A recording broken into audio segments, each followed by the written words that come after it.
السلام علیکم دوستو۔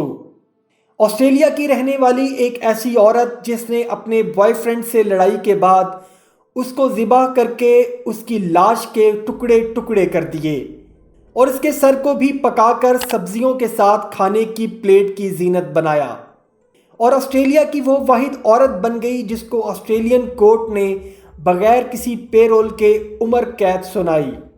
ایک ایسی عورت جو گوشت کاٹنے والی چھریوں کو اپنے تکیے کے ساتھ رکھ کر سوتی تھی۔ یہ عورت کون ہے اور اس نے ایسا کیوں کیا، اس سب کی تفصیل آج ہم بتائیں گے آپ کو اس حیرت انگیز ویڈیو میں۔ لیکن اس سے پہلے اگر آپ نے ہمارے چینل حقیقت جانو کو سبسکرائب نہیں کیا تو براہ کرم سبسکرائب ضرور کر لیجئے گا، اور ساتھ ہی ساتھ بیل کے نشان کو بھی دبا دیں تاکہ ایسی ہی حقیقت سے بھری ویڈیوز کا نوٹیفیکیشن آپ کو ملتا رہے۔ دوستو، اس عورت کا نام ہے کیتھرین نائٹ، جو 24 اکتوبر 1955 کو ٹینٹر فیلڈ آسٹریلیا میں پیدا ہوئی۔ دوستو، محبت کرنے والوں کے جھگڑے معافی کے ساتھ ختم ہو جاتے ہیں، لیکن کیتھرین کے لیے جھگڑے کا انجام قتل اور اس کی لاش کو ٹکڑے ٹکڑے کر دینا تھا۔ سن 2000 میں اس نے اپنے بوائے فرینڈ پر چاقو سے 37 بار وار کر کے نہ صرف قتل کیا بلکہ اس کو کاٹ کر اس کے گوشت کو پتیلے میں ڈال کر پکایا بھی۔ اس کی ماں کا نام باربرا اور والد کا نام کین تھا۔ ان دونوں کے درمیان ایک بہت عجیب سا ازدواجی رشتہ تھا۔ باربرا کے اپنے پہلے شوہر سے 4 بچے تھے، جس کو اس نے کسی دوسری عورت کے ساتھ ریلیشن رکھنے کی وجہ سے چھوڑ کر کین سے شادی کر لی، اور کین ایک شرابی شخص تھا جو ہر وقت شراب کے نشے میں دھت رہتا اور ہر وقت اپنی بیوی سے زبردستی سیکس کی ڈیمانڈ کرتا رہتا، اور اس لیے کیتھرین کا بچپن مردوں اور ان کی بے وفائی سے متنفر ہو چکا تھا، جس نے اس کو بہت زیادہ غسیلا کر دیا تھا، اور کیتھرین کے مطابق اس کے دوسرے باپ کے گھر میں اس کو کئی دفعہ سوتیلے باپ نے بھی جنسی زیادتی کا نشانہ بنایا تھا۔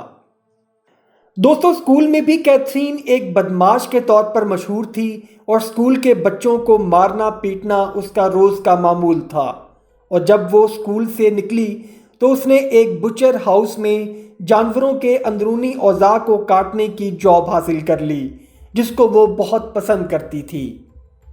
ایک صحافی پیٹر لالور نے کیتھرین کی زندگی پر لکھی کتاب بلڈ سٹین میں لکھا ہے کہ کیتھرین کو کسائی کی جاب سے اتنا پیار تھا کہ اس نے کسائی کی چھریوں کا اپنا پہلا خریدا ہوا سیٹ اپنے کمرے کی دیوار پر لٹکایا ہوا تھا کہ جب کبھی ضرورت ہوئی تو وہ اس کو استعمال کرے گی، اور آخر کار اس نے وہ کسی جانور پر استعمال کرنے کے بجائے جانوروں کی طرح ایک انسان پر استعمال کیا۔ کیتھرین کو بہت جلد غصہ آ جاتا تھا اور غصے پر قابو پانا اس کے لیے مشکل ہو جاتا تھا۔ جب کیتھرین کسائی کی دکان پر کام کر رہی تھی تو اس کی ملاقات ڈیوڈ کیلٹ سے ہوئی، جو اس کے سوتیلے باپ کی طرح شرابی اور ہر وقت جھگڑوں اور مار کٹائی میں آگے آگے رہتا تھا۔ کیتھرین نے ڈیوڈ کے ساتھ دوستی کر لی، اور ڈیوڈ تب حیران ہوا جب اس نے ڈیوڈ کے ساتھ اس کی لڑائی میں بھی حصہ لیا۔ 1974 میں کیتھرین نے ڈیوڈ کو شادی کے لیے راضی کر لیا، اور اس سے پہلے کیتھرین کی ماں نے ڈیوڈ کو اس کے غسیلے مزاج کے بارے میں آگاہ کر دیا تھا۔ شادی کی رات کیتھرین کی خواہش پر ان دونوں نے 3 بار شادی کی رسم ادا کی، اور پھر ڈیوڈ بہت زیادہ شراب پینے کی وجہ سے سو گیا، لیکن کیتھرین نہیں چاہتی تھی کہ وہ شادی کی رات کو سو جائے۔ اس کو غصہ آیا اور اس نے اس کا گلا دبانا شروع کر دیا، لیکن کیلٹ جاگ گیا اور اس نے کسی طریقے سے خود کو بچا لیا۔ یہ شادی مزید 10 سال تک جاری رہی اور اس کی 2 بیٹیاں بھی پیدا ہوئیں، اور اسی دوران کیتھرین کو کیلٹ کی بے وفائی کا پتہ چل گیا تھا، اور ایک دن کیتھرین نے اپنی چھوٹی بیٹی جو چند ماہ کی تھی اس کو ٹرین کی پٹری پر لٹا دیا، لیکن ٹرین آنے کی تاخیر کی وجہ سے اس معصوم کو بچا لیا گیا۔ اس کے بعد کیتھرین نفسیاتی ہاسپٹل میں زیر علاج رہی، جہاں 6 ماہ تک اس کا علاج کیا گیا اور پھر اس کو وہاں سے فارغ کر دیا گیا۔ کیلٹ کے ساتھ شادی ٹوٹنے کے بعد 1986 میں اس نے ایک کان کے اندر کام کرنے والے ڈیوڈ ساؤنڈر سے محبت کی، جس سے اس کی ایک بیٹی بھی پیدا ہوئی۔ اور ڈیوڈ نے بھی اس کو بیٹی کی پیدائش کے فوراً بعد چھوڑ دیا تھا کیونکہ اس نے اس کو بھی گلا گھونٹ کر مارنے کی کوشش کی تھی۔ اور اس کے بعد اس نے ایک اور شخص جس کا نام جان پرائس تھا کے ساتھ افیئر کیا۔ جان پرائس اور کیتھرین کے تعلق کافی سال تک بہت اچھے چلتے رہے۔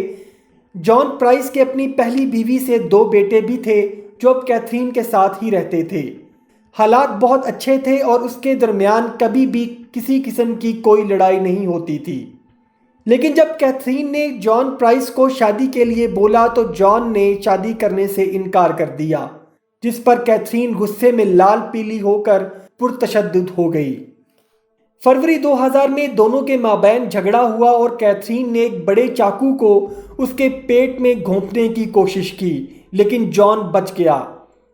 پھر ایک دن اس نے اپنے دوستوں سے ذکر کیا کہ اگر وہ کبھی لاپتہ ہو جائے تو آپ یہ سمجھ لینا کہ کیتھرین نے اس کو مار ڈالا ہے۔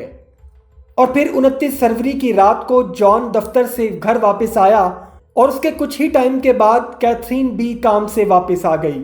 کیتھرین نے کھانا بنایا جو جان، اس کے بچوں اور کیتھرین نے مل کر کھایا۔ پھر جان اوپر کمرے میں سونے چلا گیا اور کیتھرین بھی سب کام ختم کر کے اوپر چلی گئی اور جان کے ساتھ سو گئی۔ آدھی رات کو کیتھرین اٹھی اور اس نے اسی کسائی والی چھری سے جو وہ اپنے روم میں رکھتی تھی جان پر وار کر دیا۔ اچانک وار سے جان اس کا مقابلہ نہ کر سکا اور کیتھرین نے یکے بعد دیگرے چھری کے 37 وار کیے۔ پھر وہ اس کی ڈیڈ باڈی کو نیچے لیونگ روم میں لے آئی اور اس نے اس کے جسم کی کھال کو اتارا اور اس کی باڈی کو گوشت لٹکانے والی ہک کے ساتھ لٹکا کر جسم کے ٹکڑے کیے اور پھر اس کے چھوٹے چھوٹے ٹکڑے کر دیے۔ دوستو، جب ایک دن جان آفس نہ آیا اور اس سے کوئی رابطہ بھی نہ ہو سکا تو اس کے آفس کے ساتھیوں نے جان کی دی ہوئی وارننگ پر توجہ دی اور پولیس کو کال کر دی، جس پر پولیس جان کے گھر پہنچی اور اس نے کیتھرین کو گرفتار کر لیا جو نیند کی بہت ساری گولیاں کھا کر سو رہی تھی۔ اور جب وہ جاگی تو اس نے کہا کہ مجھے کل رات کے بارے میں کچھ بھی یاد نہیں۔ باورچی خانے میں پولیس نے ایک پتیلے میں جان کے سر اور گوشت کو ابلتے ہوئے پایا اور ٹیبل پر 2 پلیٹ سبزیوں کے ساتھ سجی ہوئی ملی جن پر جان کے دونوں بیٹوں کے نام لکھے تھے۔ اور پولیس نے ثابت کیا کہ کیتھرین نے جان کے پکے ہوئے گوشت کو اسی کے بیٹوں کو سرو کرنے کا گھناؤنا پلان بنایا ہوا تھا۔ آسٹریلین عدالت نے کیتھرین کو نو پے رول عمر قید کی سزا سنائی اور کیتھرین آج بھی آسٹریلیا کی ایک جیل میں عمر قید کاٹ رہی ہے۔ امید کرتا ہوں دوستو آج کی ویڈیو آپ کو پسند آئی ہوگی۔ اگر ویڈیو پسند آئی ہے تو ویڈیو کو لائک، شیئر اور کمنٹ سیکشن میں اپنی رائے کا اظہار ضرور کر دیجیے گا اور جاتے جاتے چینل کو سبسکرائب کر کے ہماری حوصلہ افزائی بھی کر دیجیے۔ اپنا اور اپنے گھر والوں کا بہت سا خیال رکھیے گا۔ اللہ حافظ۔